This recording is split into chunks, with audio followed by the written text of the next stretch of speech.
What's up everyone, it's your boy Infrar-Ed. Welcome to the Scout Reports. Today I'm bringing you an anime review of Orange, Episode 4, aka Letter 4, as this episode should have been called Kill Ueda. I mean, not like really kill her, but she was just... Can we put her in the running for villain of 2016 along with Sato from Ajin and Betelgeuse from ReZero? Because she was, oh my god, I mean... She probably was one of the biggest rifts in the relationship between Naho, Kakeru, and the rest of the people when he started dating her, and the letter pretty much blatantly says that. Before we get into it, the episode did start off with the crew going to visit Kakeru's grandmother, who they haven't seen since his funeral. However, she does remember each and every one of them, as she says that Kakeru used to talk about them all the time, especially Naho. So once again, we do get that feeling of the future. Naho wanting to make things right in the past because of finding out little things like this and seeing how much he really did care about everybody and how much better it probably would have been if he was still around. So with that being said, we get to our next letter that basically says that once Kakeru started dating Ueda, a rift is formed as he stopped hanging around and Naho stopped talking to him. There's going to be times where he's going to call out to try to speak to Naho, and she's just going to straight up avoid him at this point, as we see Golden Week is taking place and Kakeru has spent all his time with Ueda. The entire break, everybody chilled out. He was just with Ueda. He didn't hang out with anybody. They do get back to school after the break is over. He did approach Naho and say, you know, hey, how come you didn't call me? How come you didn't give me a wake-up call? And you can kind of understand where Naho was coming from. She's like, you have a girlfriend now. I can't be calling you and waking you up in the morning, and I can't bring you lunch anymore. And he understands that and walks away. And this is where the letter really starts to kick in again. It says that at this point is when she stopped talking to Kakeru because of his relationship with Ueda. But let's take this time to get on Ueda. Oh my god, this chick, STALK-eda is what I'm going to call her. As the letter tells Naho that it's going to be a day that Kakeru is going to try to talk to you. Do not avoid him. Talk to him no matter what. Even if Ueda shows up, still talk to him, because this is going to be something really big, because it calls for them not to speak anymore, as she avoided him every time he tried to speak. But the letter tells her not to do that, not to let him slip by. Even if she has to initiate the conversation herself, she needs to talk to Kakeru at some point on this specific day. So Ueda, this chick, not only did she take Kakeru away from his friends, she's clingy. She's clingy as hell. It's like whenever, not even just Naho, whenever like Sua or Hagita or anybody else is around and try to hang out with Kakeru, she just pops up literally from around the corner like, Kakeru, like where does shit come from? Do you have class? It's like as soon as the bell rings, she's right there. I mean, she's literally around the corner every time that Kakeru has a free moment. So Naho tries to take advantage of what the letter says when she sees him by himself and tries to, talk. She punks out the first time because she sees Ueda, who grabs him by the arm, takes him on, and we find out more about Ueda as well, as that she's from the big city, just like how Kakeru was, and she absolutely hates being in this country area. She even calls Naho a bumpkin. She's like, oh, you're with that bumpkin again. She's always trying to talk to you. And it's pretty bad. Again, she punks out.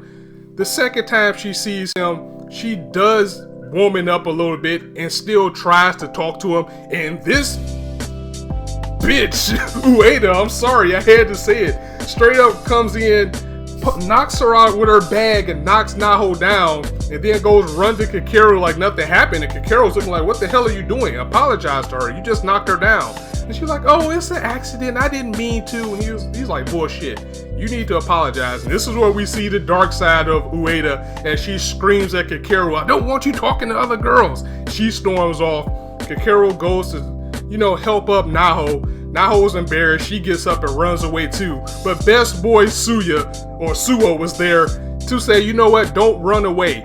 You need to talk to him. He's your friend, right? He's our friend. Talk to him. He also saves face a little bit by saying he's also distracted in soccer practice because he really wants to talk to you, but he can't because something's on his mind. So go out there, talk to him, do what you need to do.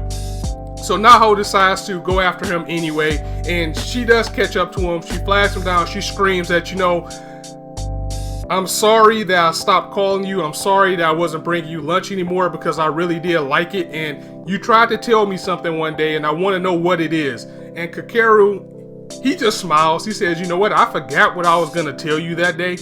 But I'm glad that you came to talk to me because something has been on my mind. And Naho noticed that, and he was happy that Naho did notice that something was troubling him. So he basically tells her that he was thinking about breaking up with Ueda anyway, as he was only attracted to her. He had nothing in common with her. He wasn't even sure if he liked her. But the thing is, something that's been on Naho's mind throughout the entire episode was if Kakeru even read the note that she left when he asked should he even date Ueda. And she put no, and she wondered what happened with that. Did he read it? Did he listen to it? And we get confirmation of that as he said, you know what, I got your note. And the reason why I had second thoughts about even dating Ueda is because you told me not to. So he went out with her anyway, even though he didn't have anything like that he liked about her besides being attracted to her. But he did get the note, and that did weigh heavily on him actually wanting to break up with Ueda, because it is here that he tells her, you know what, it was that day that I realized that I'm in love with someone, but who it is a secret. And he gets up and he walks away, and Naho should have caught on to what that meant, that it was her. Instead, she contemplates if the future's changing, because the whole thing that happened with Suya didn't happen in the letters. It was nothing about him coming and telling her to go back to go talk to Kakeru. So she's wondering if things are now changing for her in the future. And also she's wondering what's going on with Kakeru as well. Like she was able to make him happy. She was able to fix another regret. And now we have this lingering thread out there of him being in love with someone, even though she can't put two and two together and realize that it's her. But she's happy for him either way, as maybe things would be better for him in the end. And that was the end of the episode. Again, I cannot wait to get into the meat of things as far as like how this letter got back and what's really going on. Like, is the future changing? Is the past changing? I would love to know what's going on with this series overall. But once again, this was another good and heartfelt episode, as Orange is a good way to start off my Sunday before I get into the hurt of ReZero that's probably going to drag your feelings through the mud before the day is over. So with that being said, I'm going to go ahead and end the video here. If you liked the video, go ahead and drop it a like. If you want to hear more, go ahead and hit the subscribe button, as there's now shortage of content for you to indulge on in this channel. Also, be sure to join me later as I review ReZero. So on that note, it's your boy Infrar-Ed signing out. See you soon.